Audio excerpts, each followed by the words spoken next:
हैं, इंप्रूवमेंट का स्कोप है यहाँ, पेपर पेंसिल टेस्ट हो ये जरूरी नहीं है। ठीक, फटाफट से अब आप बताएंगे क्या सही है। देखिएगा, तो they involve students in the process of assessment, यानी आकलन की प्रक्रिया में इन्वॉल्व करते हैं बच्चे को। हाँ ठीक है, बच्चा भी देख सकता है उसने क्या किया है, कैसे किया है। पोर्टफोलियो में प्रॉपर आपका सारा कच्चा चिट्ठा है, कैसे वर्क इन एक होते हैं शोकेस पोर्टफोलियो, जिसमें जो भी बेस्ट अचीवमेंट है बच्चे की वो दिख रही है। वर्क इन प्रोग्रेस पोर्टफोलियो में जैसे जैसे वो इंप्रूव हुआ है, जहां जहां इंप्रूवमेंट है वो सब भी दिखेगा। पोर्टफोलियो एक फाइल है जिसमें आपका सारा कच्चा चिट्ठा है, आपकी जितने भी मेन चीजें हैं वो वहां मिलेंगी। दे offer insight about the progress of individual, आपको देख लेना बच्चे के पक्ष में कौन सा ऑप्शन है। They focus mainly in the presentation of the final product, नहीं भाई, वर्क इन प्रोग्रेस है तो फाइनल प्रोडक्ट की बात नहीं होगी।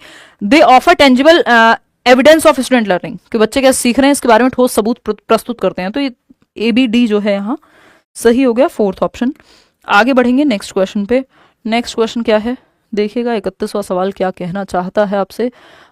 इन which stage of Kohlberg's moral development do children's reasoning revolve around ethics of law, यानी कौन से लेवल में कोहलबर्ग की नैतिकता के मॉरल डेवलपमेंट के सिद्धांत में एथिक्स ऑफ लॉ की रीजनिंग बच्चे क्या इंडिविजुअल्स देते हैं, बच्चे तो यहां तक रहते ही नहीं है ना। कितने क्वेश्चन, 106 क्वेश्चन, जिसमें लास्ट में हम हिंदी और इंग्लिश पेडागोजी के 10-10, 15-15 क्वेश्चन करेंगे, और 80 क्वेश्चन जो है आपके लगभग CDP के हैं।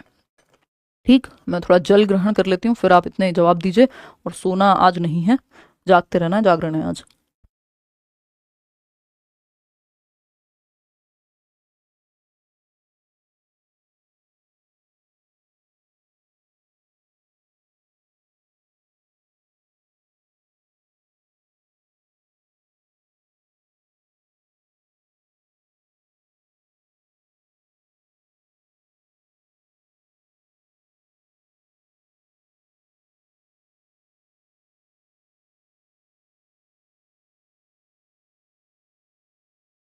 बातें करनी दुनिया जहान की है। देखो एक बार, अगर हम बात करते हैं, पूछ लो।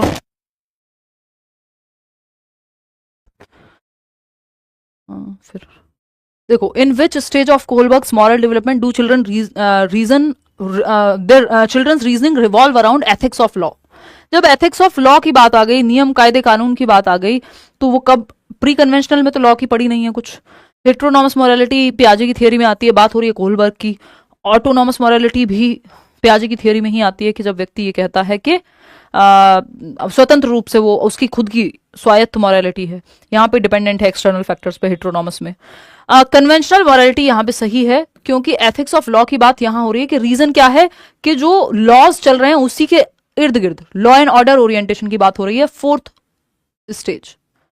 ठीक है, second level, fourth stage, convention के हिसाब से, यानी सोसाइटी के हिसाब से इसमें जो है व्यक्ति सही और गलत की रीजनिंग देता है। क्वेश्चन नंबर 32 देखिए, 32वां सवाल क्या कहता है, डिसलेक्सिया पे ही सवाल है। Dyslexia is a dash condition which impacts a learner's ability to dash. Emotional condition है नहीं, न्यूरोलॉजिकल कंडीशन है, पहले भी बताया था। तंत्रिकीय विकार है, जिसमें साउंड को सिंबल के साथ लिंक करने में दिक्कत होती है, कि बी को ये जो ऐसे ये सिंबल है, ये बी की साउंड निकालता है, इसमें दिक्कत आ रही है बच्चे को, तो वो इसको डी भी पढ़ सकता है। न्यूरोलॉजिकल वायरिंग इन बच्चों की ऐसी होती है।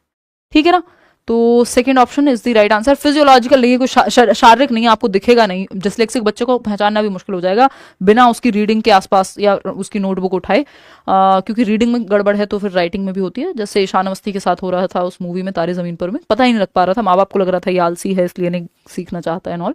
फिर वो आमिर खान आते हैं एक अच्छे टीचर के रूप में, फिर वो पहचानते हैं एंड ऑल। तो बाहर से नहीं दिखता, फिजियोलॉजिकल कंडीशनिंग नहीं है, कोई शरीर में नहीं दिखेगा कि डिसलेक्सिया है। इवन ये सारे ही जितने भी न्यूरोलॉजिकल डेवलपमेंटल डिसऑर्डर हैं, चाहे डिसलेक्सिया हो जो पढ़ने से संबंधित है, डिस्ग्राफिया जो लिखने से संबंधित है, जो डिस्फेजिया है भाषा को समझने से संबंधित है, डिसकैलकुलिया है जो कैलकुलेशन से संबंधित है, ये सभी दिखते नहीं है, कोई हाथों में या शरीर में नहीं दिखेंगे आपको। ये आपका एक ऐसी सिचुएशन है जो न्यूरोलॉजिकली वायरिंग, उनकी ब्रेन की प्रोसेसिंग वैसी है। ठीक, जाओ।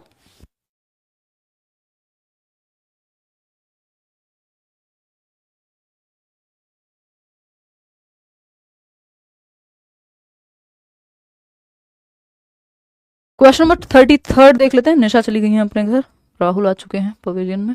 क्वेश्चन नंबर 33 देखिएगा, असर्शन है अभिकथन, learning from real life problems and concrete experiences gives the children multiple pathways for learning and retrieving information. तो रियल लाइफ से सीख रहे हैं, बढ़िया है, वास्तविक जीवन से जोड़ दिया आपने।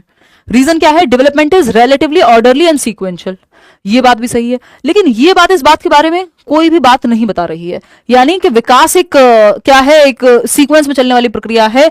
यहां पे बात चल रही थी कि आप जब जीवन कॉन्क्रीट एक्सपीरियंसेस देते हैं बच्चे को तो मल्टीपल तरीके से वो सीख पाता है और इंफॉर्मेशन को रिट्रीव कर पाता है। ये एक अलग बात थी, ये एक अलग बात है, दोनों आपस में जुड़ी नहीं रही है, ये इसका रीजन ही नहीं है। तो A and R are true but R is not the correct explanation of A, तो सेकेंड ऑप्शन हो गया यहां सही। आगे बढ़ेंगे, नेक्स्ट क्वेश्चन है आपका क्वेश्चन नंबर 34। देखिएगा क्या कहता है क्वेश्चन नंबर 34, आसान सा सवाल है, फटाफट से जवाब देंगे। ये कहता है heredity totally determines an individual's what sex. हाँ बिल्कुल, बच्चा मेल होगा कि फीमेल, ये हेरिडिटी या आपके जेनेटिक्स ही तय करेंगे, या आपका अगर मैं बात करूं जेनेटिक मेकअप ही तय करेगा। जेंडर सोशल कंस्ट्रक्ट है, जेंडर जो है सोशल कंस्ट्रक्ट है। किसी का जो सेक्स है अगर वो बायोलॉजिकली मेल है तब भी वो फीमेल महसूस कर सकता है। आजकल इसी की बहस है दुनिया में, है ना, कि आप आइडेंटिफाई एज अ फीमेल कर सकते हैं बायोलॉजिकली मेल होते हुए, या वाइस वर्सा, इसमें ऑपोजिट भी हो सकता है।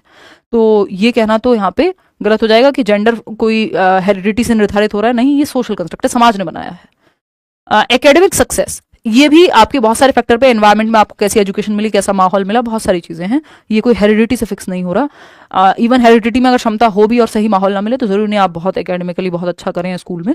लर्निंग स्टाइल भी अलग अलग रीजन होते हैं उसके, वैसा जरूरी नहीं है कि वो भी हेरिडिटी से तय हो रही है, तो सिर्फ फर्स्ट ऑप्शन ही बचता है यहाँ जो सेकेंड ऑप्शन में है। सेक्स जो है एक बायोलॉजिकल कंस्ट्रक्ट है, बायोलॉजी से तय हो रहा है टोटली, है ना, जैविकता से, इसमें आपका कोई रोल नहीं है कि बच्चा XX क्रोमोसोम होगा तो गर्ल चाइल्ड का जन्म हो जाएगा, और XY क्रोमोसोम होगा तो बॉय चाइल्ड का जन्म हो जाएगा। ठीक, तो इसमें बायोलॉजी है टोटल, ये जो कि सेक्स बायोलॉजिकल कंस्ट्रक्ट है, और जेंडर जो है GS से याद रखना है, ये सोशल कंस्ट्रक्ट है। आपका एक नंबर का पूरा टॉपिक है, सामाजिक रचना है कि लड़कियां ये काम करेंगी, किसी झाड़ू पे नहीं लिखा है कि लड़का ही यूज करेगा या लड़कियां ही यूज करेंगी, तो वो समाज की संरचना है जो जेंडर है।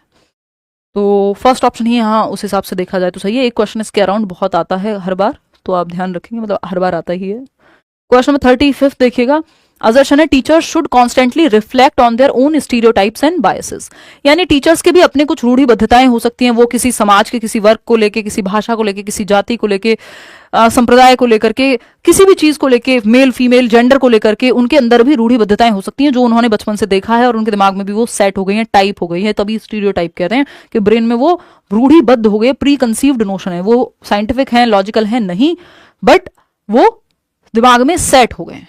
ठीक, तो ये ऐसा हो सकता है। और बायसेस मतलब किसी एक पक्ष के प्रति झुकाव हो सकता है। तो आप क्योंकि टीचर हैं तो हैं तो इंसान ही, तो आपके भी स्टीरियोटाइप्स हो सकते हैं, आपके भी बायसेस हो सकते हैं। इस चीज पे आपको प्रकाश डाल के देखना चाहिए, ये नहीं कि जो आपको सही लगता है वही सही है, क्योंकि आपको बहुत बड़ी रिस्पॉन्सिबिलिटी है टीचर की, है ना।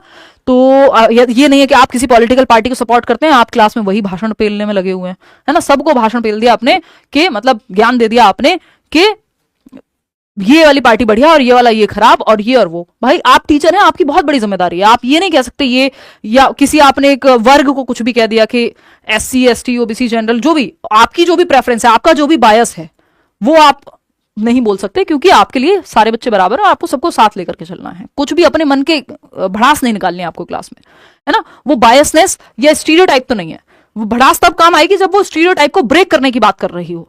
जैसे जेंडर में फीमेल्स के साथ गड़बड़ हुई है या उनको दबा करके रखा गया बहुत जगह पे, आज भी हम एम्पावरमेंट की बात कर रहे हैं, इक्विटी की बात कर रहे हैं, यहां पे ये ज्ञान देना बहुत सेंसिबल बात है, क्योंकि आप स्टीरियोटाइप को ब्रेक कर रहे हैं। बट जो चीजें ऑलरेडी चली आ रही हैं आप उन्हीं को बढ़ावा दे रहे हैं, तो आपको रिफ्लेक्ट करने की जरूरत है, ये बात तो सही है। आपको सोचने की, चिंतन मनन की जरूरत है कि मेरे क्या बायसेस हैं, कहीं मैं किसी जाति संप्रदाय की तरफ तो नहीं झुका हुआ हूं, क्योंकि आपका झुका होना पूरी पूरी जनरेशन को बर्बाद करने की क्षमता रखता है। टीचर्स नेशन बिल्डर कहा जा रहा है ना, इसीलिए राष्ट्र के निर्माता हैं, क्योंकि आपका प्रभाव पूरी जनरेशन पे है, जो भी आपके टच में आएगा, फिर उनके साथ जो भी लोग टच में आएंगे, तो जिम्मेदारी ज्यादा है टीचर्स की। रीजन क्या है, culturally responsive teaching means that teachers are reflective, यानी सांस्कृतिक रूप से हम जिम्मेदार शिक्षण उसको कहेंगे कि जब टीचर जो है खुद से चिंतन करते होंगे। तो संस्कृति में हर बच्चे को हमको लेकर के चलना है, उनके डिफरेंसेस के बावजूद, बच्चा क्या भाषा बोलता है, क्या कपड़े पहनता है, किस घर से आता है, कुछ नहीं फर्क पड़ता। A and R is the are true and R is the correct explanation। First option सही है। यहां आगे बढ़ेंगे, क्वेश्चन नंबर 36 देखिएगा और बताइएगा। क्वेश्चन नंबर 36 देखेंगे और बताएंगे ये